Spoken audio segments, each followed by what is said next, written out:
segundo vídeo do canal. Hoje, então, eu quero falar sobre a natureza. Várias pessoas destroem a natureza, mas estão se matando, destruindo a natureza. Pensando que vão matar as pessoas, mas estão se matando.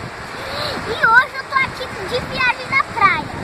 E, pai, mostra como a paisagem é bonita. Olha, tem até algumas ilhas ali.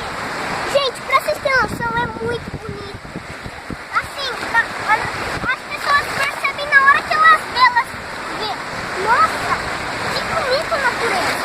Elas falam isso porque elas não olham direito a natureza. Mas na hora que elas param pra olhar direito, elas veem.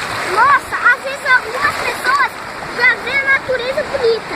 Só que às vezes elas podem ver a natureza mais bonita do que bonita. Elas podem ver a natureza perfeita. Então eu vou encerrar esse vídeo por aqui. E cuide da natureza, porque assim você está cuidando da natureza, você está se cuidando. Tchau!